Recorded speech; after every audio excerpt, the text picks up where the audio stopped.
And now the details here at 12:30. The counting of those ballots in Philadelphia now in its third day. A live look once again inside the Pennsylvania Convention Center as that critical work continues. The eyes of America fixed on the vote count in Pennsylvania as the 2020 presidential election hangs in the balance. Action News reporter Annie McCormick live once again for us outside the Convention Center. A hub of a lot of activity, Annie.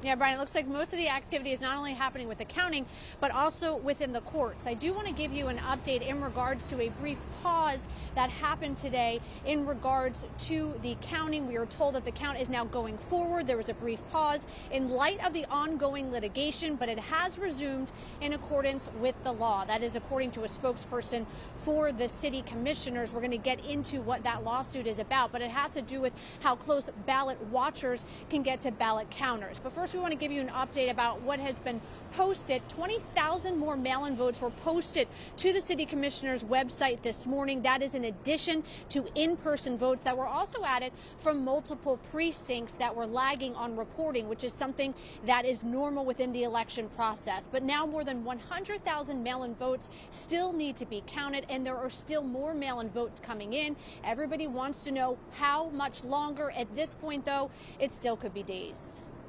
Overnight, more mail-in ballots counted and posted in Philadelphia. As the counts continue, Trump's Pennsylvania lead has narrowed. Across the country, several battleground states, including Pennsylvania, continue the counting process. The unprecedented amount of mail-in votes and the tedious nature of counting them has Philadelphia election officials calling on the public to be patient.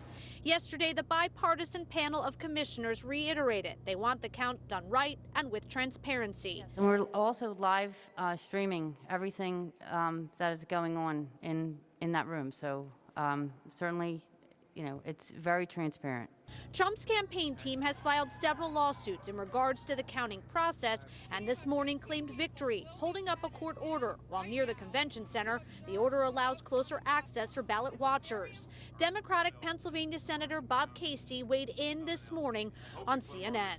Joe Biden's he's going to win the state. There's no question about it. We still got about 400,000 votes outstanding, and most of those votes, as Phil just indicated and others have indicated, are in Philadelphia and the suburban counties. And Brian, there's even more movement in regard to those lawsuits. The city has just appealed to the state Supreme Court about how close those ballot watchers can get to the counters. They're trying to reverse Trump's ruling. Something else we're about to see possibly playing out in the courts as well is in regards to those mail-in votes that are received after Election Day. As long as the mail-in vote was postmarked on Election Day, it was allowed to be received by Friday tomorrow at 5 p.m. However, right now, that may be contested. In anticipation of that being contested from the very beginning, we are told that ballot counters were moving the ballots received after Election Day, the mail-in ballots, in a separate pile away from the ones that were received actually on Tuesday on Election Day. So still more to come. This is a very evolving situation. For now, reporting live outside of the Convention Center, Annie McCormick, Channel 6 Action News. Brian. Okay, Annie, thanks once again. And we want